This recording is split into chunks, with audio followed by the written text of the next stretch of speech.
tokomi wapi affrontement ya makasi esalamaki bayi wazalendo na groupe ya Corneille Nangaa AFC groupe ya Corneille Nangaa donc bayi M23 groupe ya ba rebelle boko jwa bilan awa wana yebisi bino ya tant de morts, il y a plusieurs morts, plusieurs blessés boko jwa yango ape boko yeba vie ya population eza na lolenge nini wana source euti wapi na société civile ya Nord Kivu. Donc précisément ba affrontement ne salami na Masisi, ba affrontement o salami ba yi wazalendo na ba yi M23 na kopesa bino bilan combien de morts na ngambu ya ba M23 to groupe ya Corneille Nangaa yalaki opesi mbwa boyi na Masisi na otangela bino na ba cité oyo yalaki donc opesi mbwa boyi et basali déplacement ya population do ba déplacer population na coin wana jusqu'à présent Rwanda na Uganda ba renforcer ba frontière na bango. Lorsque bango ba renforcer ba frontière na bango, leur but c'était quoi? Awa tozo lobelango aboye ba but ya renforcement militaire entre Rwanda na Uganda. O lelo oyoyo bayi M23 bayi ko. Bonjour, bonsoir na bandeko no surtout oyo bakozwa libaku ya kolanda biso sur voie internet na chaîne na bino bolingaka mingi la voix céleste o epesaka bino batualité na temps réel boko comprendre awa maye oyo etali makambu ya mboka tokobeta yango awa wa bo comprendre toza wapi tozokende wapi pe koshuka boni bandeko bele bozomi tuna mutuna me antibala zo mona na te to pesaki bino déjà nouvelle ya antibala ke azalaki hospitalisé vraiment bela ki vraiment donc bo ba jour no surtout boko joyeux te biso nde ba tozo leka pour que to combler moi vide oyo mais to lozo ba toujours ndeko oyo yo lingaka antibala pe ne be missionner asalaka to lo bate na la voix céleste.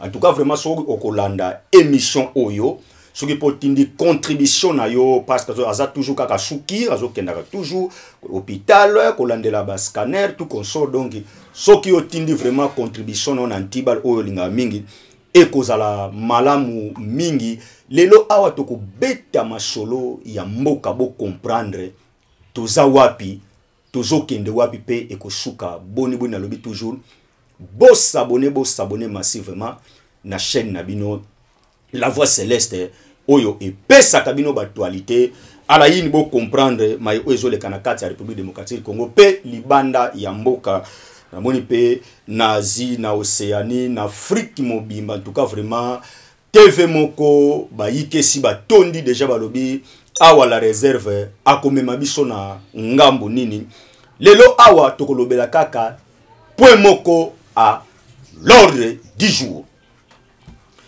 Tokolobela na est, lelo na kumbibino na est, bo compane mayo o elekaki na est, lundi, mardi, mercredi et lelo boko zwa l'intégralité no soboyeba est-ce que tokomi wapi affrontement ya makasi esalamaki bayi wazalendo na groupe ya Corneille Nangaa AFC groupe ya Corneille Nangaa donc bayi M23 groupe ba rebelle boko jwa bilan awa wana yebisi bino ya tant de morts, il y a plusieurs morts, plusieurs blessés boko jwa yango ape boko yeba vie ya population eza na lolenge nini wana source euti wapi na société civile ya Nord Kivu. Donc précisément ba affrontement ne salami na Masisi boko jwa ba intégralité awa. C'est parti na premier point na biso na lobi toujours bo s'abonner na esibino bozozo awa ba affrontement o salami ba yi wazalendo na ba yi M23 na kopesa bino bilan combien de morts na ngambu ya FARDC to ba yi wazalendo pe na ngambu ya ba M23 to groupe ya Corneille Nangaa. Awa bino moko bolandaki bakor oyo eute ko signame entre Rwanda na Uganda ba renforcer ba frontière na bango. Lorsque bango ba renforcer ba frontière na bango, leur but c'était quoi? Awa tozo lobelango aboye ba but ya renforcement militaire entre Rwanda na Uganda. O lelo oyo bayi M23 bayi composer biso RDC tokende vers dialogue. On a deuxième partie moko on toko sima ba bokoyeba même ba rôle oyo ya bande ko mususu oto iko benga ba soit-disant ba congolais mais ba iko participer na magui na mafia pe pour que bana yimboka ba kongomani ba continuer ko kufa pona bango ba kozwa ko toujours ba minéré na biso awawa. Na nuit ya lundi, mardi, mercredi et alaki au pesimbwa mbwa boyi na Masisi. Na otangela bino na ba cité oyo et alaki donc au pesimbwa mbwa boyi et basali déplacement ya population, ba déplacer population na coin wana. Jusqu'à présent, bokoyeba est-ce kalime koti to ba frontima ezo sala makaka parce que ba armes lourdes et légers et bêtis. Dans le but bakufi et belé. Beaucoup soit intégralité awa. Donc d'abord pour vous comprendre na biloko oyo et salami na Masisi précisément na ba village on a eu Kotanga Kanzenze bato baebi Masisi bien Kanzenze Kanyanshi Muyeto na Nyamuta. Donc lorsque bayi M23 na bayi wazalendo bandongwani na yebisi bino ongana lobaka toujours putulu etikali putulu emati disons putulu emati me makala etikali na se. Nangambu yabayi M23 bakufi 500 rebelles bayi M23. Bon vérifier information. Et plusieurs blessés. Oyo renfort et utaki wapi e uti na Rwanda. Na Masisi wana. Renfort et uti na Rwanda. Bayebaki déjà eloko banda ko préparer basala. Yango moni bakendaki ko s'associer na Uganda ba signer ba coopération militaire et ba kangi ba frontière tout ba sécuriser ba frontière na ba po ba déjà ba doko préparer kumbo ko affrontement moko makasi il fallait basala mais bravo yo kokolande mission koma kaka bravo na ba wazalendo na musala o basali mais gloire soit rendue à Dieu population ya biso akbakufite parce que ba protéger qui population bayi wazalendo ba lobengani ba longoli population ba pusi yango musika ale ba tie sikoyo ba rebelle na centre bandi ko poudroyer bango na ebisibino na pesibino bilan c'est 500 morts ya rebelle oyo ba kufi na mituka oyo Paul Kagame aga ko renforcer Corneille Nanga na bisika balaki wana na Masisi wana na mituka ba bombarder yango pa bayi wazalendo en tout cas bisika yo ezwami yo pesa bravo na bayi wazalendo na musala oyo bazo sala ba frontima wana esalami nuit na bibe ya lundi, mardi et mercredi. Au moment où je vous parle maintenant, ne calme et koti. Donc calme et koti na tongo ya jeudi ya lelo. Ne kimia et koti ba yi FARDC na ba yi wazo parce que tango ba wazo bunda FARDC ayiko seconde bango nde omoni ba repousser ba rebelle menaebi sibino ezalaki a debandal ba rebelle ba kufi ebele na presibino bilan c'est 500 morts. Sikoyo awa sikoyo nde biso sikoyo mama na likambo zali awa sikoyo tozo kende sikoyo na ba développement ya makasi pour comprendre ba réalité. Awa biso ba frontima et salami na este les deux parties FARDC pardon ibayi wazalendo na bayi rebelle ba M23. To tourne mutuna communauté internationale est-ce que a sali déclaration Union européenne est-ce que ba sali déclaration mais au bango ba lobaki que cesser les faits les deux parties to solo là pour te trouver compromis parce que population a continué toujours comme on en passe pe na lobaka toujours boye bande ko bele obolanda ngai boali na est boye bake biso na bino en tout cas vraiment toujours compatir ensemble parce que passion bino bozomona et alinde ba congolais nde bazomona passe biso pe awa to musika biso pe to ikomona mpasi souci ezali o tata ikola zo bunda ya makasi pour que a mettre fin arrêter et moroji wana na guerre o ezali na este en tout cas vraiment et là pour yemoko alaka kabino yango que akosala tous les moyens na pouvoir na ye ya kosilisa guerre ya este. Mais maintenant le mal c'est quoi?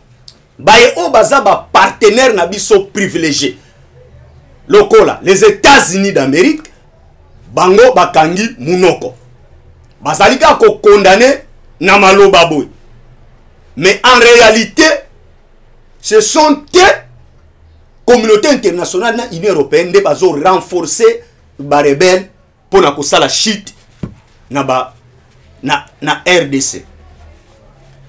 Yango moni awawa ngana zo lancer message na autorité na biso parce que awa mena ba komi ko imposer biso malembe toke na dialogue vers wapi au médiation mutazo jouer yango Lorenzo Zoao ba yebisi biso to reculer et bayi M23 bazonga et bisopé FARDC to se retirer to bayi wazane to se retirer pour que to luka terrain d'entente mais biso to se retirer to sali cesser le fait mais bo moni bino moko bayi M23 ba fungoli susu fait les alokala ba sali sa biso ba Jean ping pong ba memi biso na distraction ya ko kende ko négocier autant to so sala biso to kende na distraction bango bayi M23 bazoko se préparer à conséquence. Leur souci c'est quoi? Bato bazo comprendre te awana bi bo s'abonner l'émission.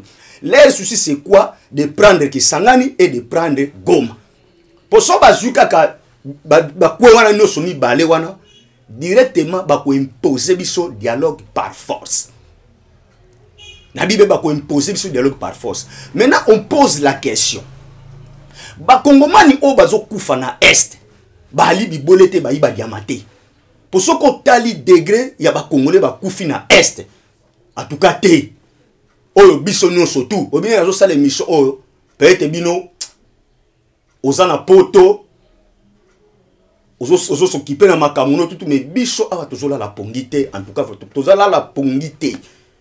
Komona bande kona biso na est ndenge nini bazali ko kufa du jour au jour et bato yo bazo bibenga ke bazali ba partenaire na biso privilégié kaka bango wana bazo ke ko renforcer ba groupe rebelle yango bolandi message oyo connaît nanga utai ko sala hay ko loba ke non que le neige qui lui plaît pour que bango ba sala retrait et sengeli to kende kaka na dialogue o dialogue wana bango moko bazo ko imposer ba couche o ekoki ko participer na kati ya dialogue. Tozomi tuna mutuna lorsque toko kende na dialogue bandeko nanga to solo la toko zonga kana système ya ndeko Kabila oyo ke boke na dialogue bosali partage ya bagato bozongi si lisusu baye o babande ko boma ba congolais bozongi si bango susu na ba faire lokola ba Rwandais po ba Rwandais ba ko imposer biso ba kota na ba institution na biso nyonso tout alors que tant bango ba kota na institution na biso nyonso tout et bénéfice à Bakongomani et Ali Wapi. Au moment que la République démocratique du Congo et Zozo Ngaka na sima. Et on a toujours tozoa l'indépendance. Mais tozala kaka na sous un otage ya ba mindele.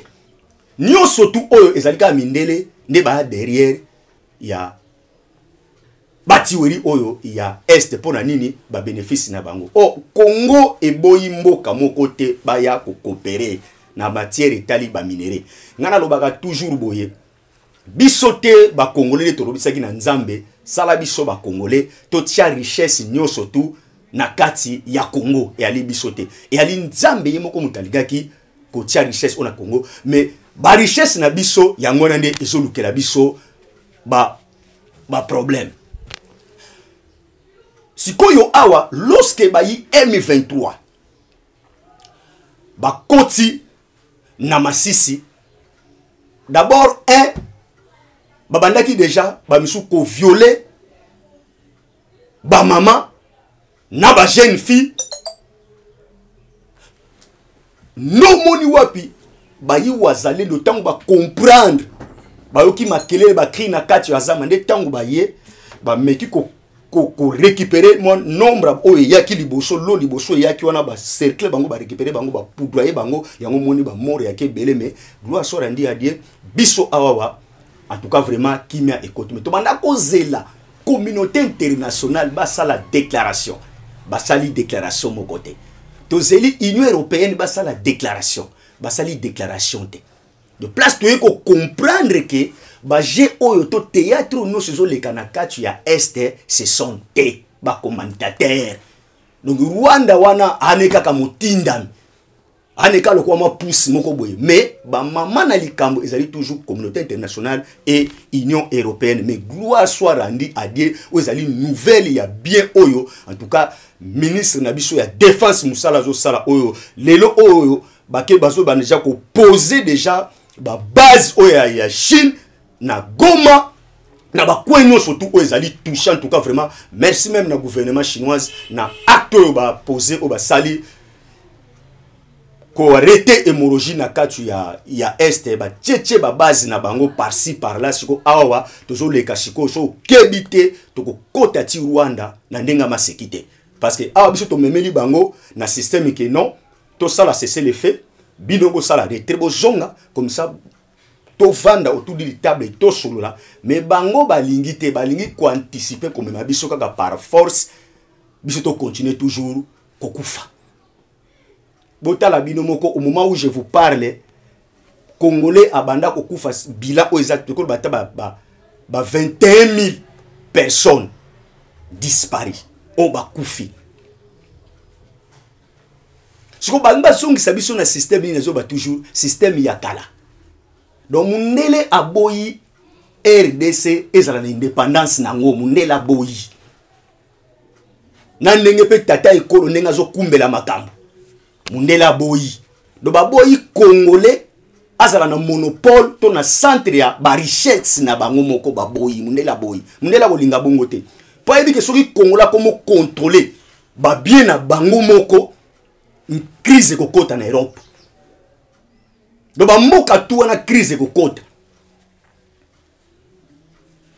yango moni bazo créer toujours terrain faut ba créer toujours climat ya mabe pour que ba kongomani batikala toujours na cercle moko oyo tozalaka toujours na sens ya ba esclave donc to vivre toujours na kati ya esclavagisme yango kongomani bisika no sokozala fo boya système en tout cas biso no surtout faut to mibeta poitrine to lobate tozali ba yiwazalendo photo mema mbongwana na kati ya mboka na biso to Congo République démocratique du Congo parce que to kufi mingi bosomo na bino moko bitumbe sali na bamboka boye okomona Union européenne communauté internationale ba réagir rapide voire même babisika o babitumba ezali tendete na ba Tanzanie na bitumbe alite moko mona ke bazo renforcer bango mais biso oyo bitumba na biso e wumeli banda kala conflit wapi ya ba minéré mais bango bouche be po ba yebike soki secteur ya est kimia ekoti là je vous dis soka kimia ekoti na ngambu ya est bino boko mona ke Europe ba mboka na bapaya pia ki koti et crise ekoti makasi alors bakoluka toujours chaque fois ba créer toujours tension ya insécurité pour que bango toujours basala toujours na monopole ya ko surveiller République démocratique du Congo mais nzamba zalaka juste no ba toujours nzamba za nzambe ya Congo oyo ke akotika jamais ba mindele ba continuer kozwa Congo na biso en otage yango omoni biso nyoso totika d'abord ba sentiment ba parti pris o nga nazali muta parti boy nazali muta parti boy o ezali kambu ya ba congolais parce que nalobaka toujours biso to na mboka mususu te soki lelo awa Congo e yindi ngai na yo to kokende wapi mais tozana batu oyo ba politicien mususu bazana ba double nationalité voir même batunsu bazana ba nationalité misato OK soke yindi azui avion akena mboka ne mususu mais ngai na yo mboka ni tokokende o lelo o bakongolo ba ate so ko yinda yinda nango yinda oui mais tuna bato ba participer na guerre tuna même soko zana ba ndeko bazana est kuna benga bango otuna bakoyebi soke guerre ya mabe donc guerre eza mabe oyo okoza lozana même na mbongo boy d'abord plan ya guerre ekitaka d'abord économie ya mboka tala lelo oyo tellement bazo pousser RDC à na négociation RDC azoboya ko dialoguer avec Rwanda mais tala nenge ba créer la biso ba virus na lobaka ngo la fois passée ba créer la biso virus ya Ebola ba créer le biso sous virus ya coronavirus ya corona lelo oyo ba créer le biso sous virus mususu pona nini ba empêcher kaka économie ya Congo et matate to économie ya Congo ezala stable te non ce que ça la position que non te il faut que luka betas ko ba vaccin comme uta par ci par là tout ça ça demande de l'argent ah non surtout na baso ko empêcher tata ekolo a réussir kenkena na yete do baso ko empêcher pona ko pousser kaka andima oyo bango balobi tokende na négociation entre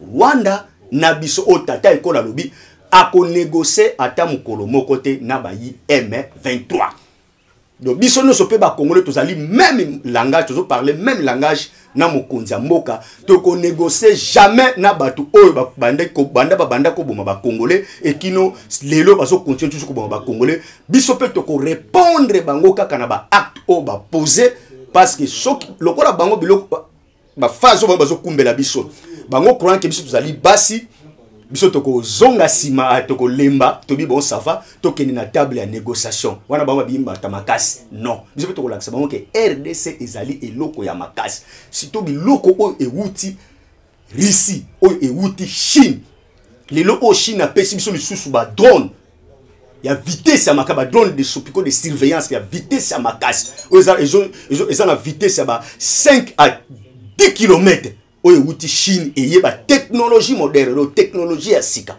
o ba pesi biso yango pour que tout ça la face na guerre wana yango moni biso pe to ko coopérer kaka na ba mboka oyo bazo compatir na biso ba mboka o ba ikoyokela biso mawa batali ba congolais non ba ko continuer ka ko kufa te esengeli to ya na lumbangu pour to pesa bango maboko bozo mona RDC ezali entouré na 9 pays voisins. Mais moi je vous dis et je vous rassure que tous les 9 pays voisins bazali ba traître donc bazo bundisa biso. Or na loba ngo toujours histoire loba que l'Afrique est le berceau de l'humanité. Oh gâchette ezana Congo donc ce Congo est déclenché. Afrique mobimba par terre et au côté même en Europe. So awa nazo ko interpeller même ba dirigeant ya Afrique. Et sengeli tous à la soudée. To parler même langage. Au komona que même ba européen wana ba ko meka ko sakana biso lisusu te. Mais biso moko ni tuzo tikela bango couloir ba kota. Tuzo tikela ba européen ba kota na bango ba sakana biso. Yango moni to ko zalaka kaka na sous en otage. Dès que mundele alika makasi, to ko zalaka kaka na sous en otage. To ko bana ko continuer kaka kolela. Ah biso etala kutu boye etala boye mais soki biso nyos en Afrique nous parlons même langage tar pesati to sala même monnaie na biso moko ekolia ma Afrique mobimba ya to sali banque moko oyo tourner ka monnaie ya blia makaka donc ko ndeti franc congolais ezolia ma na Afrique mobimba moko mona biso ba mbongo ya bapaya ezokota anet Congo Brazzaville ka mboka moko mukie mbongo ezokota awa biso tozolia mbongo na bango na facilité mais biso franc congolais na biso esuka kaka awa na kati ya république kaka na RDC zo tourner ka esika moko et tourner na esika moko mais komona mbongo bapaya eye awa esalirage tourner pe tozo sepela mingi na ba mbongo bapaya ke mbongo na biso moko alors ba peuple africain to telema biso no surtout un seul homme pour to casser hémorragie wana. Parce que même les dirigeants au bas en Afrique, les dirigeants africains, bango pe ba la COP. Moi je vous dis ba la COP. Ba yebike ceux qui ba telemeli minele bango kopi na bango pe ko beba. Donc ako tala kaka mboka o batelemelaka mindele makasi ba président na bango na ba umelaka te. Alors mundele ayaka na Afrique aya na mbeli ya minu mibale mbeli ya double tranchant na benga kango mundele koya azo sekisa yo mazo lia yo cesse.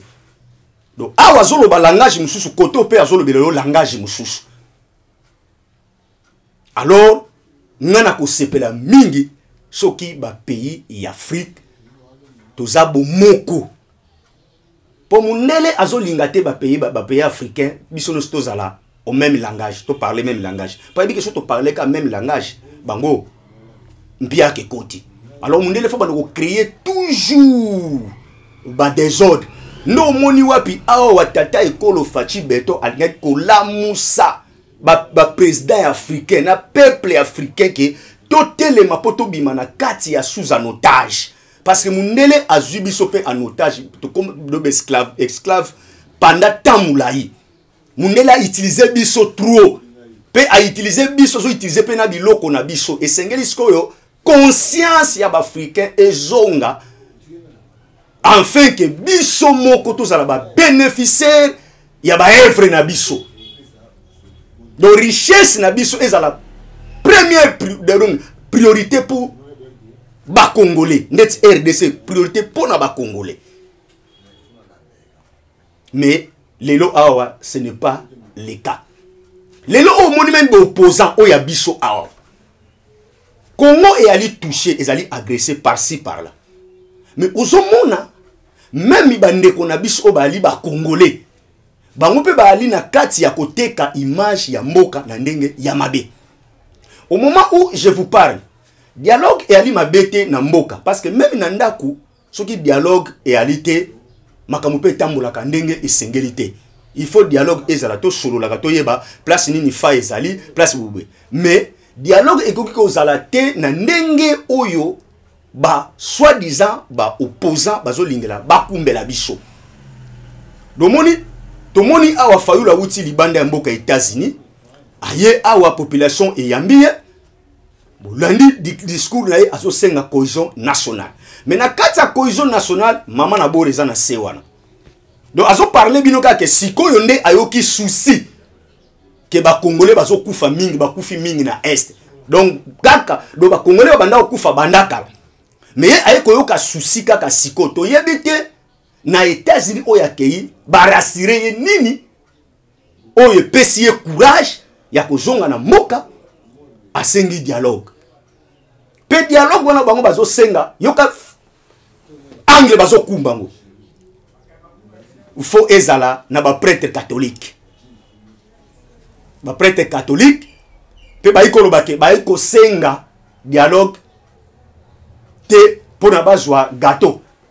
Mais or to yebi makamunenge sala makana mboka ono bakomi ko avouer non. Je tozo senga te poto zala tozo après primature. Non. Mais or biso to yebi ba dialogue no so esalama na mboka o ezalaka toujours na intérêt ya ba politicien. Intérêt ya peuple place wana et à la gâté. Bota la binomoko banda to banda dialogue ya Eden Kojo. Kino lelo. Et ça boutura kanani. Po biso na biso ba congolais toyoka na gâté. Okomona nde ba français balobaka le linge sale c'est lave en famille. Tozongi mukesi matata ekolo tanga zui bâton de commandement. Mais ça la ki appelle na batu no sona ba yi opposance bengaki bango boya. To sangisa makanisi poto bongisa mboka biso toza lokola abi bango tala tata ekolo abengi kazali domestique ya ba congolais. Alors mutu no surtout o alingi yepe azala mwana musala ya ba congolais parce que ba congomani ba ye bagate biso toza na pouvoir biso ne toza ba chef bato biso to tchaka ba kamba biso to pesa ka bango mandat ya momentanément peuple akoboto la souveraineté na ye. C'est la souveraineté ya peuple ni mutese primaka. Do tokoboto lango. Yango moni bazonga akaka epai ya peuple. Pe ba yaka ko bata mana sima ya peuple. Mais ce faut mituna ba opposant no so ba yaka ko manipuler biso population peuple. Faut tuna sikoyo banda ko manipuler biso tozana nini sikoyo. Moni ke peuple toujours tourner ka esika moko baloba ke bitumba ya banzoko mais matiti ndezo mona passe donc biso pepe nde mona passe tangu siko a biloko iko mata yana ba konzi belé ya yebi prix ya litungulu te aoyebi lango wa ayebi prix ya mapa te prix ya carton Thomson o ya yebi yango te ye nyonso ba ya kotikela ke na ndako nyonso ba ya kotikaka esengeli ba congolais to comprendre que biso ne to komona passe alors kaka batu wana o bazolinga biso to mona ka passe kaka batu wana nde lelo ba yaka vers biso ba kosio na mo eloko ezanga mutuna makolo pe ba yebiso kete lelo biso nde photo bongi biso ne to ko bongisa ngambu boye ba BBC qu'est-ce qui prouve que tango bino boko zwa bokonzi boko sala koleka o azalaki point d'interrogation yango moni lelo oyoyo Fayulu a commis ko sala déjà consultation na Faden House dialogue nanu ezate mais ye na Faden House azo sala consultation déjà pelobi la porte est ouverte à tout le monde batuno soboya a consulter bango yango moni place na je sabino nini oyo États-Unis et la ki Fayulu o Fayulu ye na courage nyonso tout pe bandi consultation na Faden House ni nezo ko rassurer yango esengeli na pouvoir en place il faut azala éveillé na yo to tchama boko ngai na yo to parler même langage pour Congo oyo ebonga to uti musika faut poser la question depuis toza lipanda est-ce que Congo ils ont une évolution to Congo toujours tourner esika moko parce que même guerre au besoin na guerre au ya est et ali guerre au te imposé par ba congolais na bango moko ba congolais mais ali imposé par ba occidentaux pour na bénéfice na bango ce que botala awa moi géopolitique moko oyo basala biso batindiki Kagame waka bali na États-Unis que non yo zana yo innocent États-Unis muto azobundisa Congo yimtaza na base ba congolais ba continuer toujours kokufa balongwe wana kaka le même Kagame ayeko sala déclaration na si j'ai une bonne mémoire na TV5 Monde alobi ke guerre oyo ezali bisote ba Rwandais ba tutozoko ko sala yango mais ce sont ba congolais bango moko nde batu bazomi bunda donc tuzo bunda biso na biso ba congolais pour nani ba yeko exemple ya Corneille Nangaa or ba Corneille Nangaa bana bango be étiquette ce sont des occidentaux nde baza derrière bango bazo financer pour na bénéfice même ba Corneille Nangaa nde bazo bunda bongo so lelo obitumbe sili peut-être ba kozala effacer boko mona ba tête mususu to ba fiche mususu ko bima oyo et quoi imposer makambu bani en tout cas bazo signaler ngai en tout cas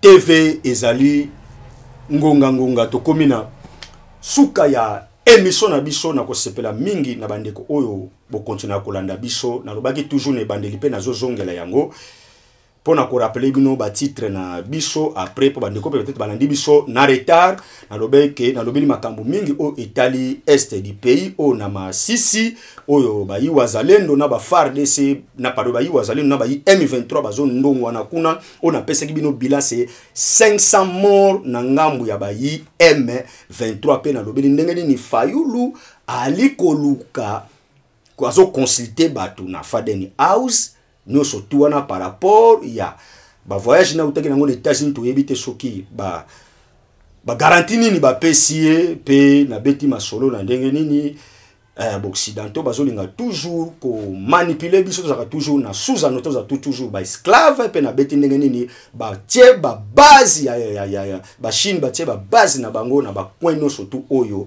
batomboki bazali en tout cas vraiment na pesi mbote nanga mingi na tous les diaspora au bolinga la réserve de l'IDPS Gelor Sambia Kune Congo pe na pesi mbote na bakongomani nyo surtout pe na numéro 1 président AIAU de PES na pesi en tout cas ba mbote ebele mon numéro plus 243 81 35 68 006 plus 243 81 35 68 006 j'ai dit et je vous remercie. Nasala ki appel na batu nyonso na ba yi opposants bengaki bango boya to sangisa makanisi po to bongisa mboka. Biso to za lokola abi bango tala tata ekolo abengi kazali domestique ya ba congolais. Alors mutu nyonso tu o alingi yepe azala mwana musala ya ba congolais parce que ba congomani ba yeba kate. Biso to za na pouvoir, biso ne to ba chef. Bato biso to tchaka ba kamba biso to pesa ka bango mandat ya momentanément. Peuple a kobote la souveraineté na ye. C'est la souveraineté ya peuple ne mutese primaka. Do to koboto lango. Yango moni bazonga akaka epai ya peuple. Pe ba yaka ko bata mana sima ya peuple. Mais so fo mituna ba opposant no so ba yaka ko manipuler biso population peuple. Faut tuna sikoyo banda ko manipuler biso tozana nini sikoyo. Moni ke peuple toujours tourner ka esika mo baloba ke bitumba ya banzoko mais matiti ndezo mona passe. Donc biso peuple nde mona passe tangu siko a biloko iko mata.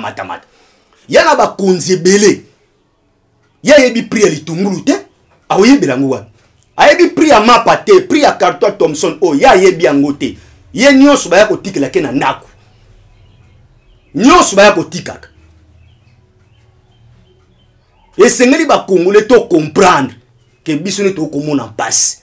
Alors kaka batu wana o bazolinga biso to mona ka passe, kaka batu wana nde lelo ba yaka vers biso ba kosio na mwe loko ezanga mutuna makolo pe ba yebiso ke te lelo biso nde photo bongi biso ne to ko bongisa ngambu boye ba bebisi. Qu'est-ce qui prouve que tango bino boko zwa bokonzi boko sala koleka o azalaki?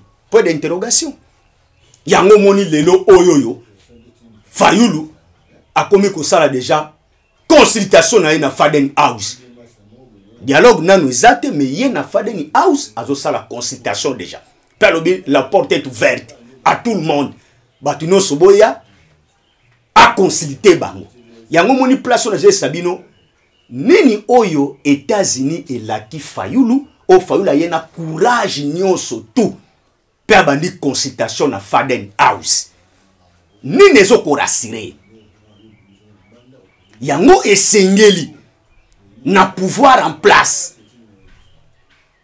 Il faut azala éveillé. Nayo to chamaboko. Ngai nayo to parler même langage pour Congo oyo ebonga. To wuti musika. Faut poser la question. Faut poser la question. Depuis toza lipanda. Est-ce que Congo ils ont une évolution to Congo toujours tourner esika moko parce que même guerre au besoin na guerre au ya est et ali guerre au te imposée par ba congolais na bango moko ba congolais mais ali imposée par ba occidentaux pour na bénéfice na bango ce ko botala awa moi géopolitique moko oyo basala biso batindiki Kagame ah Waka balina États-Unis que non yo zana yo innocent États-Unis muto azobundisa Congo yimtazana base ba congolais ba continuer toujours kokufa balongwe wana kaka le même Kagame aiko sala déclaration na si j'ai une bonne mémoire na TV5 Monde alobi ke guerre oyo ezali bisote ba Rwandais batutozoko ko sala yango mais ce sont ba congolais bango moko nde batu bazoni bunda donc tuzo bunda biso na biso ba congolais pour nani ba yeko exemple ya Corneille Nangaa or ba Corneille Nangaa bana bango be étiquette ce sont des occidentaux ne baza derrière bango bazo financer pour na bénéfice même ba Corneille Nangaa nde bazo bunda bongo so lelo obitumbe sili peut-être ba kozala effacer boko mona ba tête mususu to ba fiche mususu ko bima oyo et quoi ko imposer makambu bani en tout cas bazo signaler ngai en tout cas TV ezali ngonga to komina suka ya émission na biso na ko sepela mingi na bandeko oyo bo continuer kolanda biso na lobaki toujours ne bandeli pe na zo zongela yango pona ko rappeler bino ba titre na biso après po bandeko peut-être balandi biso na retard na lobeke na lobeli makambu mingi o Italie est du pays o na masisi oyo ba yi wazalendo na ba FARDC na paro ba yi wazalendo na ba yi M23 bazo ndongo na kuna o na pesa bino bilan c'est 500 morts na ngambu ya ba yi M23 pe na lobeli ndenge ni Fayulu ali koluka azo consulter bato na Faden House nous surtout wana par rapport ya ba voyage na utaki nango États-Unis to yebite soki ba garantie nini ba PCA pe na beti masolo na ndenge nini occidentaux bazolinga toujours ko manipuler biso za toujours na sous anoto za toujours ba esclave pe na beti ndenge nini ba tie ba base ya ba Chine ba tie ba base na bango na ba coin surtout oyo batomboki bazali en tout cas vraiment na pesi mbote nanga mingi na tous les diaspora au bolinga la réserve de l'IDPS Gelor Sambia kune Congo pe na pesi mbote na bakongomani nyo surtout pe na numéro 1 président AI a UDPS na pesi en tout cas ba mbote ebele. Mon numéro plus 243 81 35 68 006 plus 243 81 35 68 006. Je dis et je vous remercie.